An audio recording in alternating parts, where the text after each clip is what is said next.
안녕하세요 여러분, 로마순찬입니다. 오늘은 제가 제 채널에서 꼭 한번 다루고 싶었던 주제인 와인에 대한 이야기를 해볼 텐데요. 여러 전문가분들이 하시는 채널에서 여러 가지 맛을 평가하고 또 이게 심도 있는 분석을 하면서 이 와인에 대한 그 정보를 또 이해를 하는 것도 물론 중요하고 굉장히 첫 번째로 가치 있는 일이지만 저는 그 외에도 이 와인에 대한 이야기는 할 수 있는 것들이 많다고 생각하는 편이거든요. 그래서 맛에 대한 이야기 외에도 이 와인은 어떻게 탄생했고 또 누가 만들고 또 와인의 이름은 어떤 의미인지 또는 와인 에티켓에 담겨져 있는 의미는 어떤 스토리를 담고 있는지 이런 또 흥미로운 이야기들을 전하면서 한번 이야기를 나눠볼까 합니다. 먼저 이탈리아 와인을 사랑하시는 분들에게는 굉장히 또 유명한 와인이고 알려진 와인이고 한 번 정도 이상은 경험해봤을 와인이라고 생각을 하는데요. 오늘은 이 두 와인을 소개하면서 첫 시간으로 열어보겠습니다. 둘 다 토스카나 지역을 대표하는 슈퍼 투스칸 와인이 되겠죠. 사시카이아와 피냐넬로라는 와인인데요. 먼저 사시카이아에 대한 이야기부터 시작해 보겠습니다.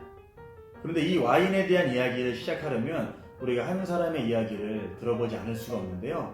바로 마리오 인치사 델라 로케타라는 사람의 이야기입니다.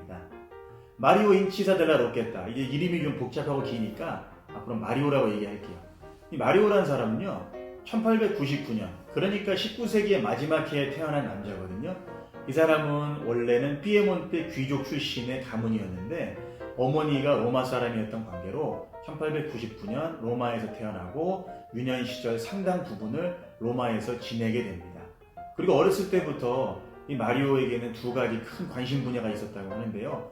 하나는 어떤 무언가를 키우는, 재배하는 농업에 관련된 관심이었고 또 하나는 공교롭게도 키우는 거였는데 바로 말을 사육하는 데 엄청난 관심을 가지고 있었다고 하네요. 그러다가 1차 세계대전 발발과 함께 기마병으로 참전도 했던 마리오는 전쟁이 끝난 뒤에 고향인 로마로 돌아와서 본인의 진로에 대한 고민을 한 끝에 결정을 내리게 되는데요.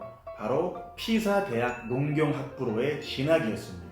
그래서 이제 정들었던 로마를 떠나서 본인의 새로운 삶을 또 시작하게 될 피사로 떠나게 되는데요. 피사로 올라갈 때 로마에서 본인이 애지중지 키우고 있던 말 한 마리를 데리고 올라갑니다. 자신의 에마와 함께 피사로 올라가서 즐거운 대학 생활을 하고 있던 마리오는 그 지역의 지역 커뮤니티, 경주마 커뮤니티에 가입을 하게 되는데요. 같은 관심사를 가지고 모여있는 친구들 사이에서 즐거운 시간을 보내면서 자신의 평생 배우자가 될 한 여인을 만나게 됩니다. 바로 클라리체라는 여인이었습니다. 둘은 공통의 관심사를 가지고 있기도 했고 서로에게 큰 호감을 느껴서 곧바로 사랑에 빠지게 되었는데요. 1930년 사랑의 결실을 맺어 결혼에 성공하게 됩니다. 두 사람은 결혼 후에 다시 로마로 내려와서 평생의 꿈이었던 경주말을 사육하는 일에 몰두하게 됩니다. 그러면서 이탈리아의 전설적인 말 사육자였던 페데리코 테시오라는 사람과 협업을 해서 지금도 이탈리아 경주마 역사에서 길이 남을 명마들로 꼽히는 네아르코라든가 리봇이라는 말들을 길러내게 되면서 엄청난 성공을 거두게 되는 거죠. 그래서 인치사 델라 로케타 가문의 마리오는 포도 농사를 짓기 전부터 이미 경주마 사육으로 엄청난 성공을 거두었던 남자였던 셈인 거죠. 이 마리오와 클라리체는 이 연이은 네아르코와 리봇이라고 하는 경주마의 대단한 성공에 고무되어 있었는데요. 그러던 중에 1940년대 초반에 마리오의 아내인 클라리체가 본인의 가문의 영지였던 토스칸 한 지역의 땅을 상속받게 됩니다.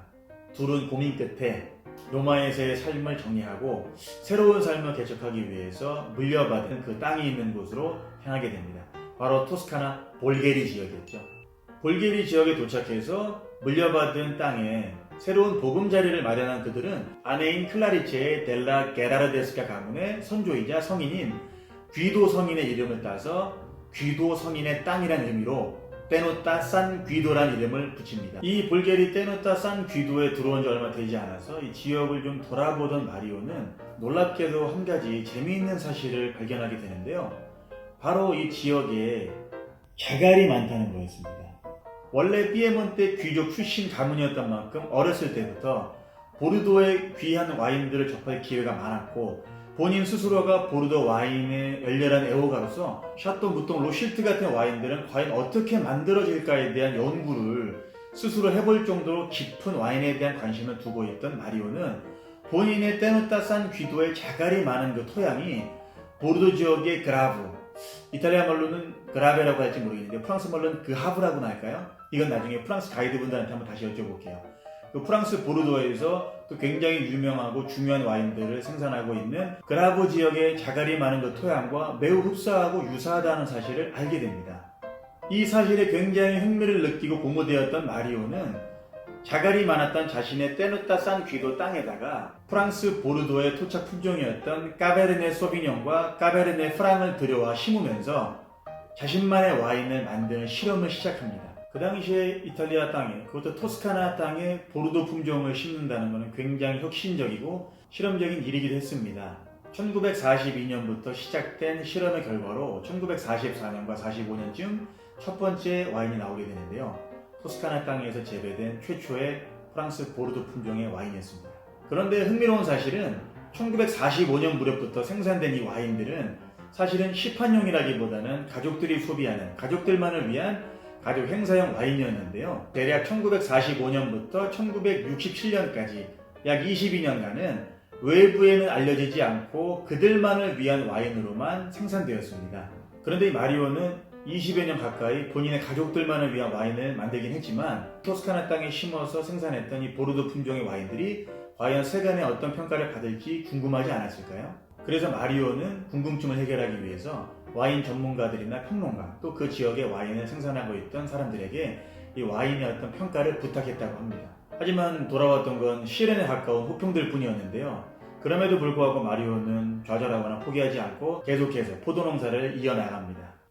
그러던 중 흥미롭게도 마리오의 아내인 클라리체의 자매인 까를로타의 가족들이 이곳에 놀러와서 그 마리오가 만든 와인을 맛보게 되는데요. 그 사람들이 바로 토스카나 땅에서 700년 가까이 와인을 만들며 오늘날에도 이탈리아를 대표하는 이탈리아에서 가장 유명한 와인 메이커인 안티노리 가문의 사람들이었습니다.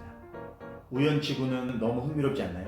1960년대 초반이었던 그 당시 안티노리 가문을 이끌고 있던 니콜로와 그의 아들이자 현재 안티노리 가문의 대표인 피에로 부자가 마리오가 만들었던 1940년대 중반 후반의 와인들을 맛보게 됐는데요. 생산되었던 시점으로부터 이미 15년 지나면서 좀 더 무르익었던 그 와인들은 니콜로와 피에로 부자에게는 큰 놀라움으로 다가옵니다.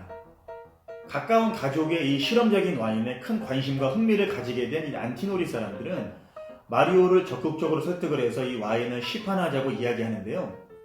그러면서 1961년부터 자신의 와이너리에 몸담고 있던 자코모 타키스라고 하는 전설적인 에놀로고, 양조학자를 마리오에게 소개하기도 합니다. 마리오에게는 페데리코 테시오와 같은 엄청난 조력자를 얻은 셈이었는데요.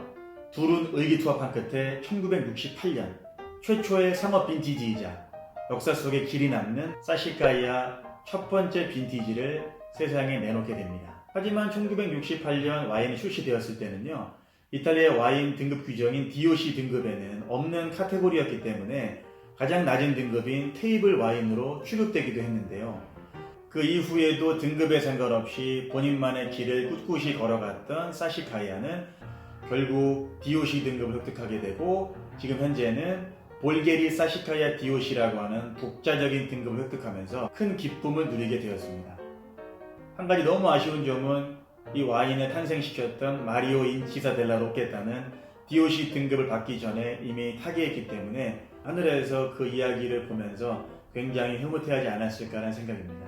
마리오 와인의 깊은 인상을 받았던 안티노리 사람들은 사시카이아가 출시되었던 1968년 직후 1970년에 자신들의 키안티 포도밭에 까베르네 소비뇽과 까베르네 프랑을 심어서 기존의 산조베지와 블렌딩에서 만드는 전엔 없던 새로운 와인을 탄생시키게 되는데요. 그 와인이 바로 띠냐넬로입니다. 에트루리아 말로 띠니아, 그리스 문화의 제우스 신과 같은 지위를 가지는 신의 이름이라고 하는데요. 와인의 왕, 왕의 와인이라는 의미로 띠냐넬로란 이름을 붙였습니다.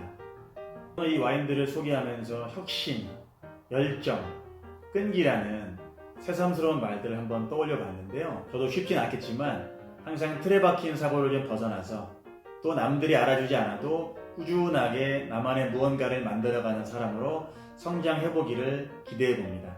얼마 전에 제게 큰 별이었던 이건희 회장의 별세 소식이 있었죠. 그분이 살아생전에 계열사 사장단이나 임원진들에게 명절 때나 신년 때 사시카이아와 띠냐넬로를 선물했다고 하는 기사를 본 적이 있는데요. 아마도 그런 중요한 날을 축하하면서 혁신과 끈기, 열정의 메시지를 전하려고 했던 건 아닌가라는 생각도 해봅니다. 물론 항상 이 와인들은 좋은 평가만을 받는 건 아닌데요. 재미있는 건 이탈리아 안에서도 이 보르도 블렌딩 와인을 바라보는 두 가지 시선이 있는데요. 사시카이아와 띠냐넬로를 시작으로 이탈리아 전국으로 퍼져나가는 이 보르도 블렌딩 혹은 블렌딩 와인들에 대해서 혹자는 어떤 생산자들은 수많은 훌륭한 토착 품종들이 있음에도 불구하고 외래 품종을 심는 것은 이탈리아 테로와에 대한 모독이고 쓸데없이 가격만을 높이는 거품 와인들이다라고 혹평하는 사람들도 있고요. 이탈리아 테로와를 부정하는 것이 아니다. 더 좋은 포도주를 만들기 위한 과정의 일부고 그리고 충분한 가능성이 있음에도 불구하고 두려워하면서 변화를 주지 않는 것은 갇혀있는 사고다라고 옹호하는 입장도 있습니다. 저는 개인적으로 어느 두 쪽의 편도 아니지만 이러한 논쟁들이 더 훌륭하고 위대한 와인들을 만들어낼 수 있는 자양분이 될 거라고 믿고 있습니다. 다만 좀 아쉬운 점이 있다면 모든 블렌딩 와인들이 다 값비싼 건 아니지만 그래도 가격이 조금이라도 내려갔으면 좋겠네요.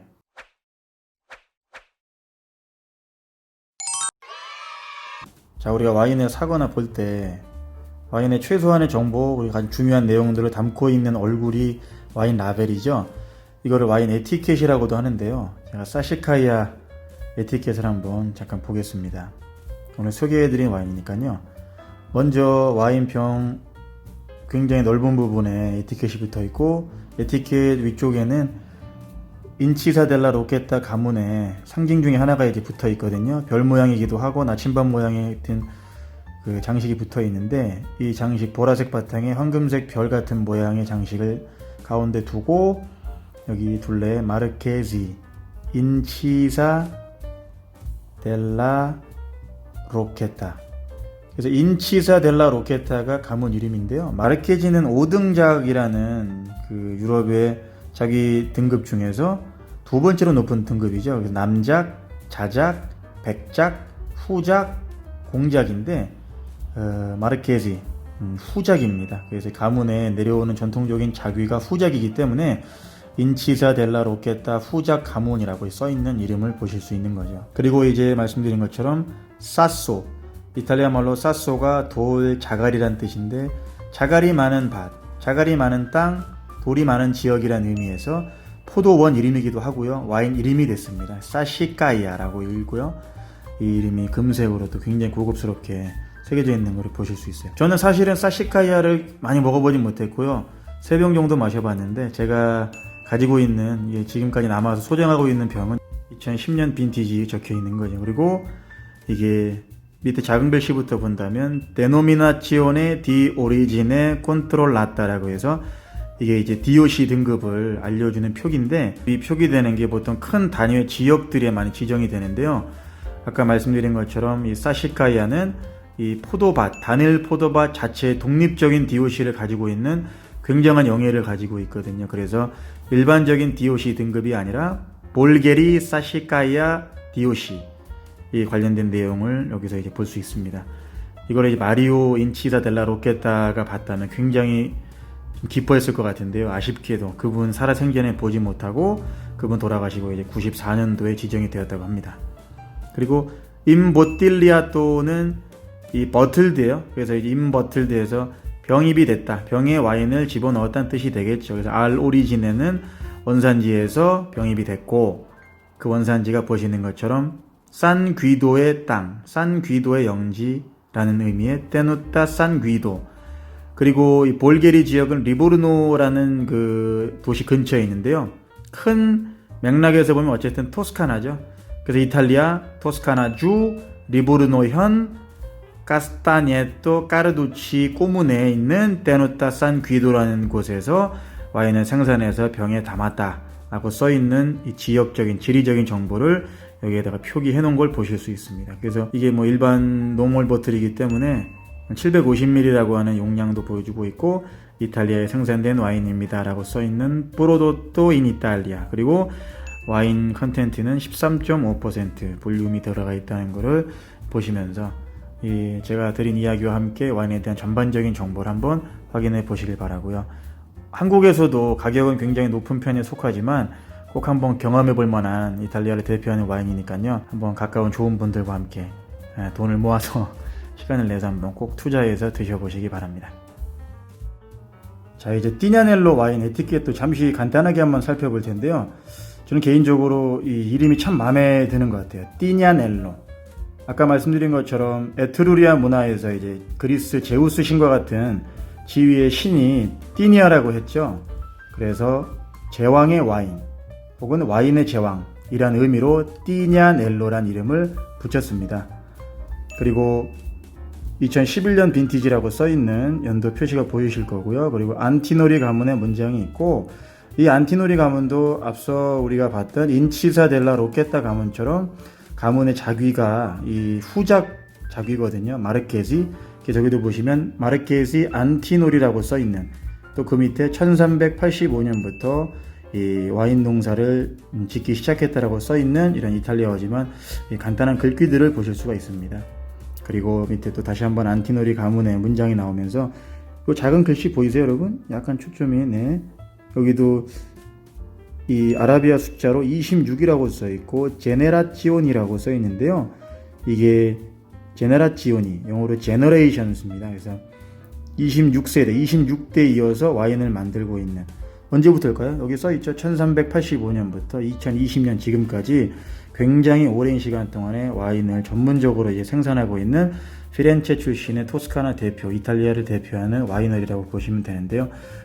이 와이너리의 역사적인 내용들과 함께 와이너리에서 포도가 재배되는 환경, 그리고 숙성되는 이런 내용들을 간단하게 병에 담아서 보여주고 있는 모습이에요. 앞으로도 제가 와인을 소개하는 영상을 올릴 때 마지막에는 이렇게 와인 에티켓을 한번 읽어보고 소개하는 시간도 가져보겠습니다. 그러니까 끝까지 시청해주세요.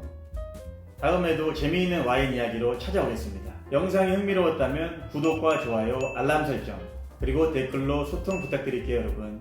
감사합니다. 그라치에 투티.